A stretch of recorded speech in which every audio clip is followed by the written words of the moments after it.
faut que les astrologues comprennent que pour désenclaver l'astrologie, il faut qu'elle se ressource dans des fondamentaux qui soient accessibles au public et qui soient compréhensibles, mais qui dérivent également du domaine proprement astronomique et proprement cosmographique. L'erreur de Jean-Pierre Nicolas, c'est d'avoir voulu plaquer sur l'astrologie des concepts qui n'ont rien à voir avec l'astrologie, et qui n'ont rien à voir, non seulement avec l'astrologie, parce qu'on peut dire n'importe quoi, mais qui n'ont rien à voir avec la réalité des saisons, avec le cycle des saisons, qui est fondamental. La cyclologie fondamentale de l'astrologie, ce sont les saisons. Bon, alors l'histoire de représentation, n'est-ce pas, toutes ces notions-là de représentation, transcendance, etc., ça ne tient pas debout. Ça ne tient pas debout parce que ça n'est pas pris dans la matière même du langage astrologique, au sens le plus fondamental du terme. On ne peut pas faire de l'astrologie sans tenir compte du cycle des saisons et du langage que dont les saisons sont porteuses. Les saisons sont porteuses notamment de l'équinoxialité et de la solsticialité. Si on ne travaille pas avant tout sur ces deux concepts, équinoxialité et solsticialité, et si on les remplace par des notions abstraites, des concepts comme représentation, existence, transcendance, on fait n'importe quoi. Il faut dire les choses comme elles sont. Donc il faut réfléchir sur ces questions-là.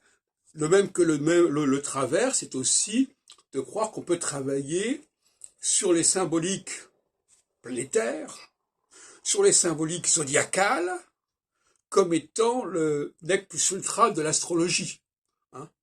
Alors, donc, on va parler de, par exemple, quelqu'un qui va étudier l'astrologie va parler d'une influence jupitérienne, d'une influence martienne, sans avoir aucunement un système qui tienne compte de ces différentes significations mythologiques.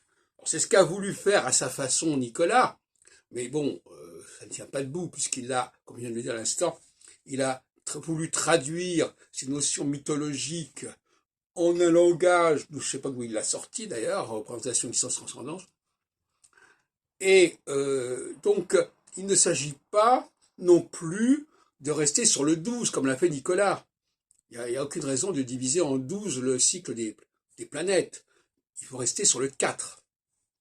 Et le 4 est extrêmement enrichissant parce que d'abord, ça renvoie à toutes sortes de structures à base 4. Et il y a beaucoup plus de structures à base 4 que de structures à base 12, c'est une évidence à tous les niveaux. Parce que la structure à base 4, elle a une valeur universelle en quelque sorte. Donc, il faut absolument revenir à cela. Et puis aussi, bien entendu, comprendre que l'astrologie, c'est d'abord une cyclicité. C'est pas l'étude d'un moment particulier du ciel. C'est pas l'étude du thème natal, du thème astral. C'est un processus cyclique. Donc il faut respecter la notion de cyclicité et abandonner l'idée de faire le thème, la carte du ciel d'un moment précis. Ça aussi, c'est une erreur qu'a fait Nicolas. Donc, ce qui l'a d'ailleurs conduit à faire des interprétations de thèmes pour Astroflash et pour Horoscope, je sais pas quoi.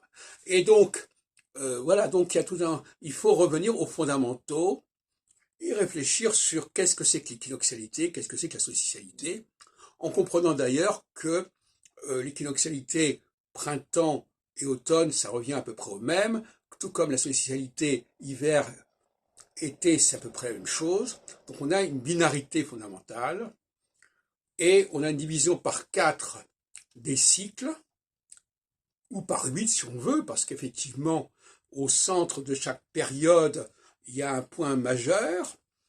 Ça, je l'avais déjà dit en 76 dans le livre pour l'astrologie. C'est-à-dire qu'il y a la phase, le moment majeur de la phase, c'est pas son commencement, ni sa fin, c'est son milieu. Donc c'est la division en 8 en fin de compte, quelque part.